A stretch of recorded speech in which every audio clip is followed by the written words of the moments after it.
Thank you, Chairman. Mr. Morris, excuse me. From your perspective, how have overlapping or inconsistent enforcement approaches impacted your member credit union's ability to innovate and serve their customers efficiently?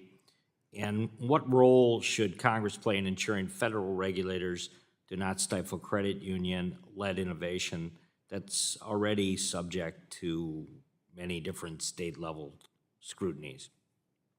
Thank you for the question. I think there are areas of inconsistency in terms of the patchwork of state privacy laws, just in terms of how different types of data is handled, whether you're opt-in, whether you're opt-out, whether there is specific regulation targeting a technology like artificial intelligence. Certainly those are areas where credit unions can leverage technology to innovate, provide better fraud detection and prevention, for example. On the federal regulator side, I think some of the inconsistency can arise simply due to the fact that these technologies are evolving at a very quick pace, and it may be beneficial for there to be pilot programs or other ways to test innovative products without necessarily the fear of compliance driving those innovation decisions. As a former state senator, a lot of the work we did at the state level, I now have a different perspective of. So financial institutions, like credit unions, they're always subject to robust federal privacy requirements, including the regular oversight and enforcement by the regulators. But there's a growing concern adding a federal private right of action would trigger a wave of abusive class action lawsuits, right? And we've seen this in Illinois. We saw it in California with CCPA. So these suits obviously often result in huge settlements with minimal benefit to consumers and kind of leave the small and mid-sized institution exposed to sue to settle. So how would introducing a private right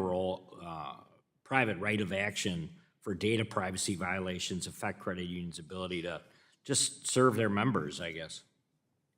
Thank you. I think it would absolutely have a detrimental effect to include a private right of action in any comprehensive federal privacy framework. Certainly, when you talk about the individual private rights of action that might arise across however many states, that does have an impact across the board. It influences decisions, again, around innovation, but it can also just add to litigation costs and litigation risk, and those settlements can add up and detract from the core mission of credit unions, which is serving their communities with affordable products and services. So to the extent that litigation drives compliance costs or litigation costs up, that's money that's coming out of the community. So while state privacy laws wholly exempt banks and other institutions subject to federal Gramm-Leach-Bliley Act law, there are some others, such as California Consumer Privacy Act, which I just mentioned, and a successor of the California Privacy Act. This obviously means that financial institutions will still implement programs to comply with the laws, even though it only applies to just a limited kind of subset, I guess you'd say, of their data. Ms. Keene, what's the level of effort for these compliance projects? Well, I believe Mr. Talbot testified to this as well.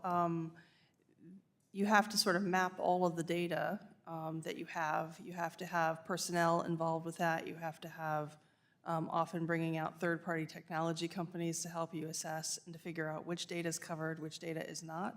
And so there's a compliance investment for financial companies that operate in California that may not exist elsewhere that have an entity-specific exemption, for example. Yeah, Chairman, I'll just say that it's these kinds of legal burdens that drive financial institutions like the credit unions and the banks to kind of pursue the mergers in order to better absorb the compliance costs. So with that, I'll yield back.